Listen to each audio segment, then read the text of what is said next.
It's time for another edition of Lewis at Large, 60 minutes of smart talk radio featuring guests from all walks of life in conversation with your host, Warner Lewis. So sit back and lend us your ears for the next hour. Now here with today's first guest is the host of Lewis at Large, Warner Lewis.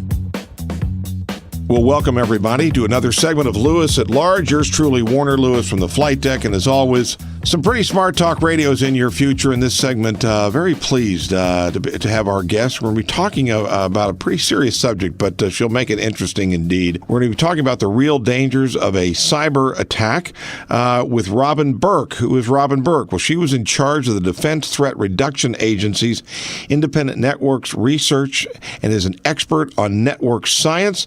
The DTRA is an organization tasked with safeguarding national infrastructure against weapons of mass destruction. She holds a doctorate in information artificial intelligence from State University of New York at Albany and an MBA from UNC as well. She's also a former assistant professor at West Point, where she helped establish the Innovation Center focusing on network science for military challenges. That is a mouthful, and pleased to have her here.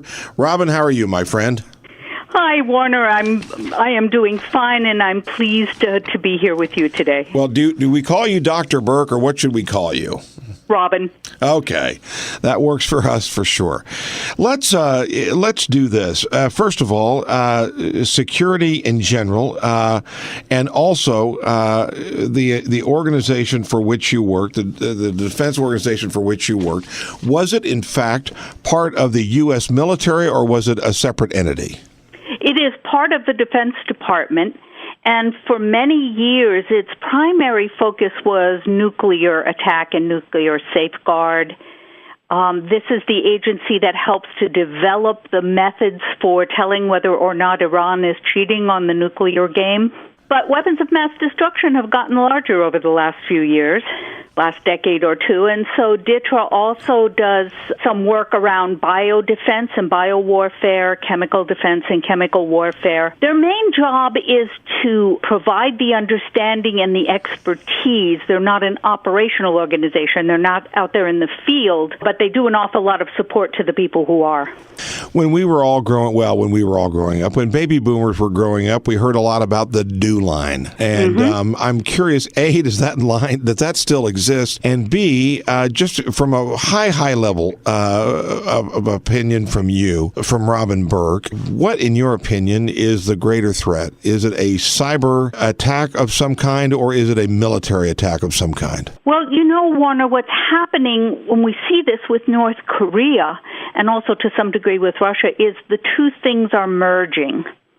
We now have a whole range of attacks, potential attacks, none of which is going to leave a smoking hole in the ground directly, but each of which could cause a collapse of our infrastructure, of our economy, of all of the systems that you and I depend on every day. What about, again, how much can the government really do, so to speak, to protect individual citizens, for example, from cyber attack? I know we're more concerned about the attack probably, on the various defense agencies and some of the other larger organizations that provide power and phone service and some of the other services. But what about individual cyber attacks? How real of a threat is that? Well, it certainly is a threat, and there are layers to cyber attacks. There's the scams, there are phishing expeditions that want to steal your credit cards, there are the viruses that get out there, sometimes because they're young kids in their parents' basement being malicious, and sometimes for other reasons. And then you take it up a level, and you get the sort of ransomware attacks that we've seen in Europe and Asia lately, where the hackers are more sophisticated. They manage to get into a system at a bank or a business or even a private account if it's a wealthy person. And basically they encrypt your data so you can't get at it unless you pay them money. And that is a new and emerging very real threat, because beyond the individual who's being affected by it, it threatens our economy, our ability to do business with one another. And then there's the level above that, which is the cyber warfare attack and the The attempt in cyber warfare is to cripple or disable the infrastructure that a society depends on. So we're affected by every one of those levels. And the federal government can do, and is working hard in a number of areas to address the general attack issues. But I believe very strongly that it's really important for each of us to build resilience and back up into our personal lives and our businesses so that we can survive and even do well in the face of the disruption that somebody or other is going to be able to do to us. Robin, what about, let's go back again. I'd like to talk for a second about the Defense Threat Reduction Agency. Yes. Tell us a little bit. How long has that been around? Is it getting larger in terms of the personnel that support it? And is it primarily a defensive organization, or is it proactively out there scanning and looking for, so to speak, opportunities to defend us? Well, DTRA has its roots in what used to be called the Defense Nuclear Agency. So it's gone through a number of iterations over its lifetime. To back up, to answer your question, I need to back up just a moment and give your viewers, your listeners, a sense of how DOD is allowed to spend money.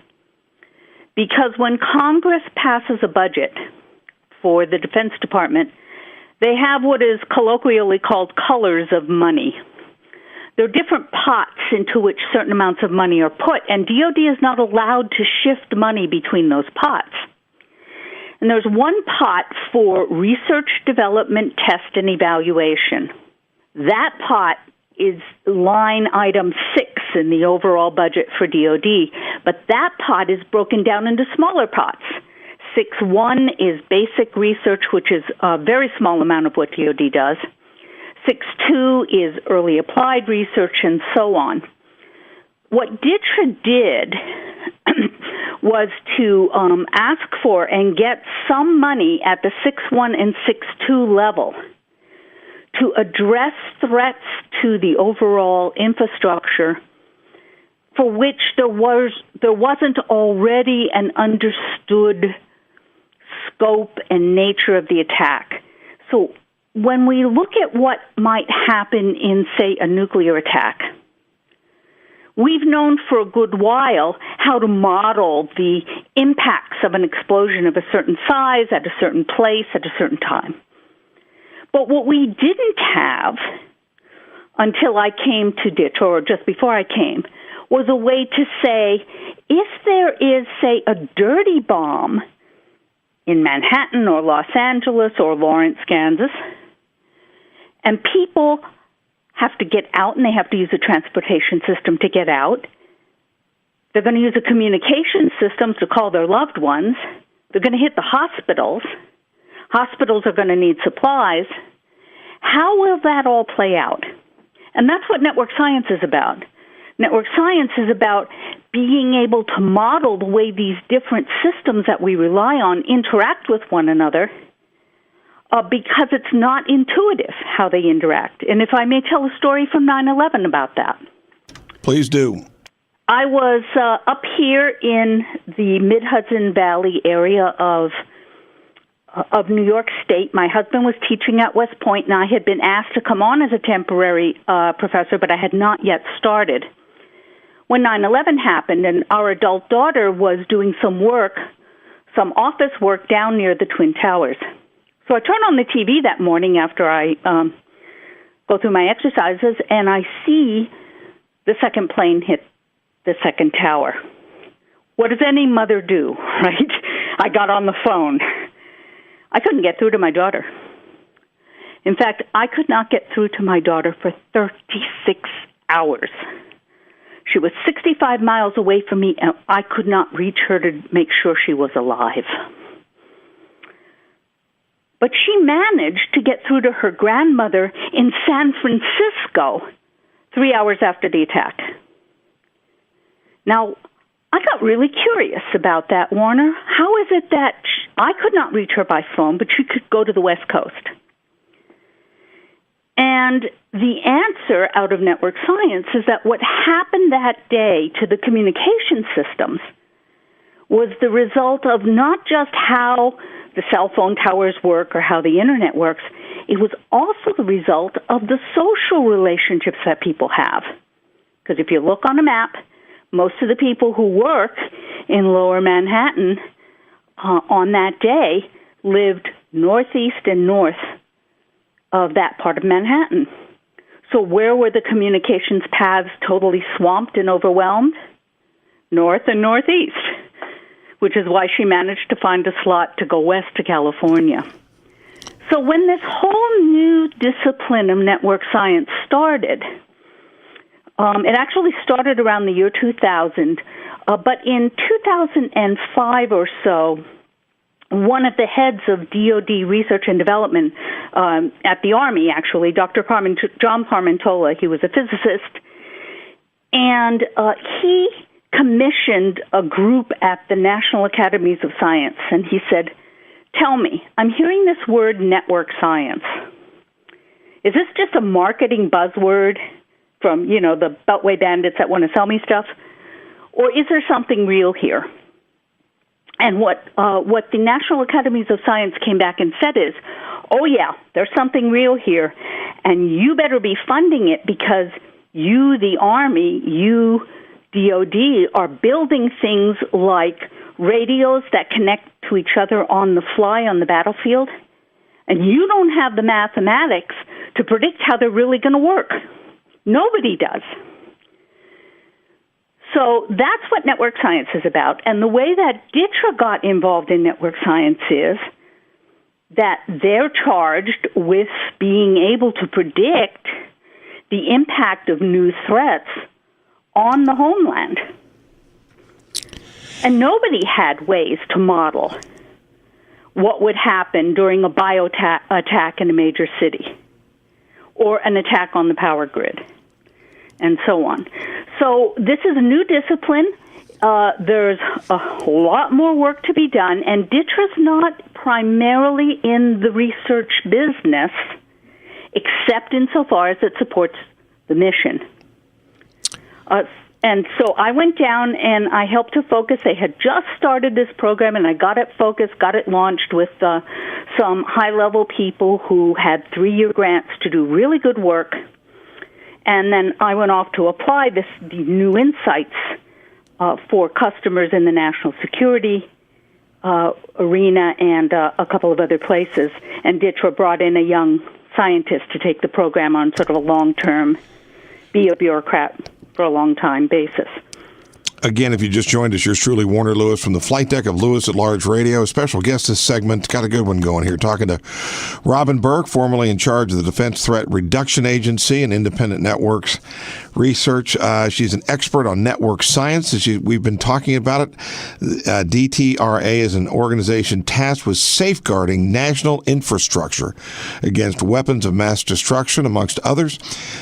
She's also the author of an upcoming book called We Don't Have to Collapse, but We Could: How to Fix the Complex Systems We Rely on. Well, Robin, with that as a background, how should our listeners sort of react to this? What do they need? They're thinking in their head, okay, you're telling me about this agency. You're telling me that there's sort of threats out there. What else sort of do I need to know, or what can I do other than sort of lead my life and don't give out my passwords? And change it every 2 days, yes, to something that you'll forget immediately if you're like me. So I took a good look at this, Warner, and earlier this year I started a new initiative called Check Your Connections, plural.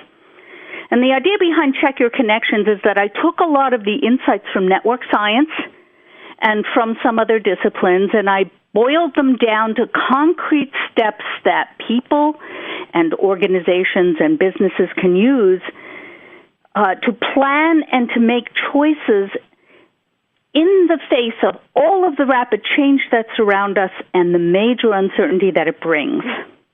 Because some of the threat to us is a direct result of rapid technological and social change. And so one of the things that I talk about in Check Your Connections is what's called a resource map. and it's a way to become aware of the resources that you have that you didn't really think about as being available to you. Now, why would you want to do that? I mean, pretty much you know what you own, right? I know what I own, more or less, except for what's up in my attic. Right. So the answer to that is twofold. The first part of that is that there are lots of things we don't think of as resources that really are resources. Information sources, libraries, books, your neighbor who's an expert in a particular field, like how to grow a garden in your part of the world.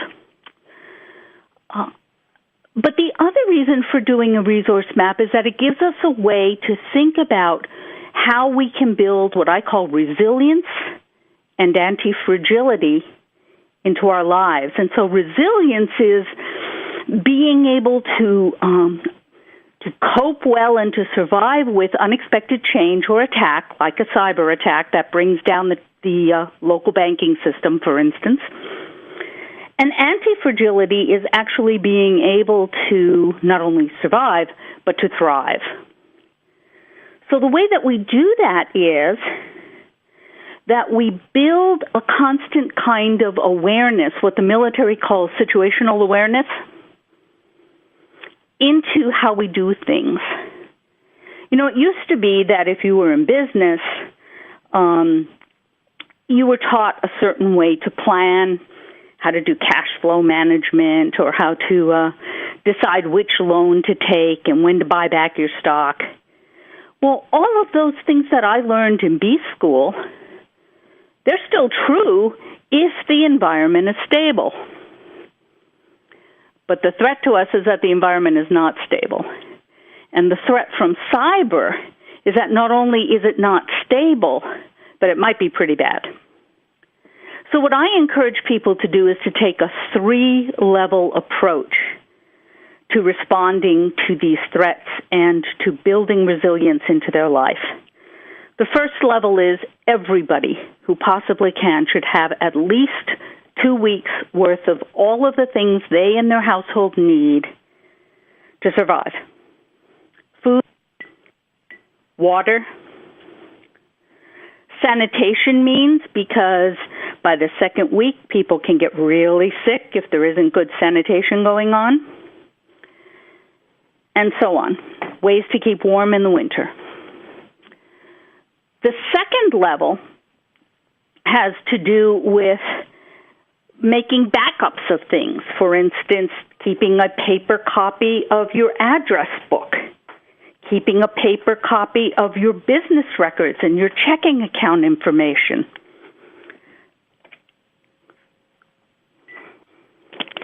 And then the third level has to do with planning long-term for building backup systems and capabilities into your life.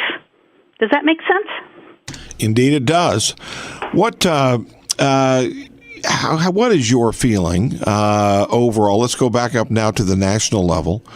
Having done the work you did at the Defense Threat Reduction Agency and your background, which is one that is clearly involved in national security, are you feeling more encouraged about our ability to fend off and detect and aggressively fend these attacks off, whether it's known to the public or not? Or are you feeling a little bit more intimidated? We're not trying to get people scared here or nervous. I'm just curious, do you feel like we're in front of the curve, so to speak, or do we need to hurry up and catch up? We're in a race for time, and it's not clear who's going to win. And what I mean by that is that there are lots of shifts happening economically, politically, technologically, that move away from the big, monolithic, top-down controlled corporate model, whether it be in business or government or anything else, and move towards smaller groups that make connections on the fly as they need to. Think about Uber versus taxi licenses in Manhattan. Think about Amazon versus the department stores I grew up with, where I had to go to one store for clothing, had to go to another store for food, another store for drugstore things. And, each of those stores had a limited amount of what they could carry. So what was available to me was limited. I go to Amazon now, and I can buy products that they only sell maybe 1,000 of in the entire world. So we have these wonderful capabilities now to not have to deal with or deal through or be limited by one way of doing things. And that's really good, because when there's one way of doing things, there's a good chance it can break. Especially when that way of doing things is connected to other things and the whole system overall is highly complex. So that's good. The bad news is that we're still learning how to do that without introducing new vulnerabilities. An interesting thing happened in the software field along these lines. When I first started in software, and I started I worked in the Pentagon for about 2 years, and then I went to Silicon Valley. And when I was in Silicon Valley, I wrote some of the earliest software that makes the internet work. And then I went off and did other software, and the rule in those days, and in the 1980s, was that to do a software project, you had a careful structure. It had 4 basic phases. You had to collect the requirements and get everybody to sign off on it, and then that was God. That was law. Then you went to the design phase, and you figured out how to design it to make those requirements work. And then once that got signed off, that was law. And then people started coding and so on. And the same thing is true in manufacturing and engineering and construction. Well, nowadays, what we have are large collections of small bits of software called components. And those components have been written and contributed by a whole lot of people for free. It's called open source. An awful lot of the software that's out there, including the software on smartphones and PCs, actually rests on top of these components. And what's interesting about that is when you have 6 or 8 or 80 million well-trained technical eyes looking at code, if there's a problem there, they're going to find it.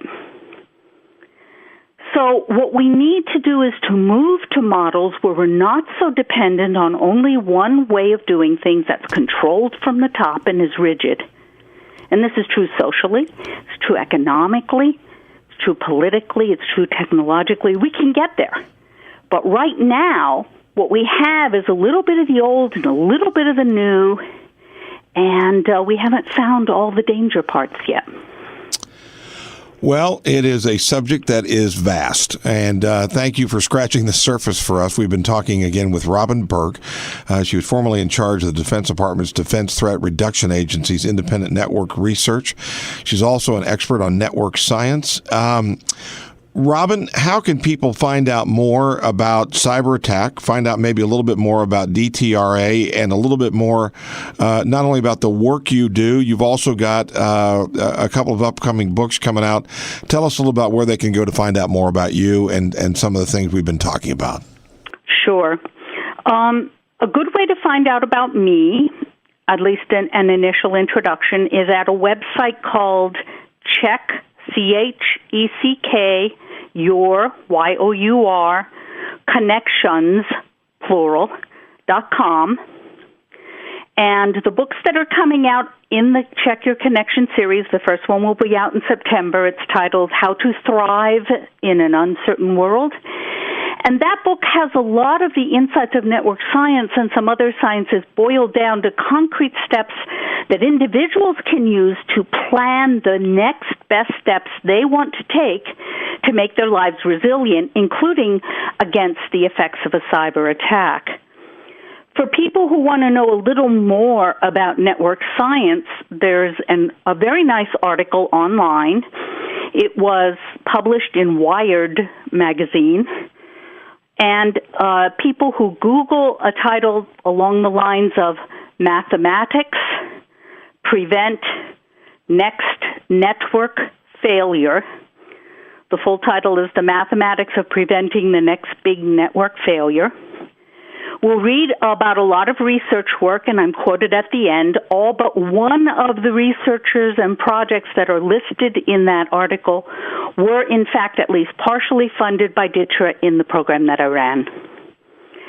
Anyone who would like to know more in depth on cyber issues technically and so forth is welcome to contact me via the contact page on the checkyourconnections.com website, and I will respond personally.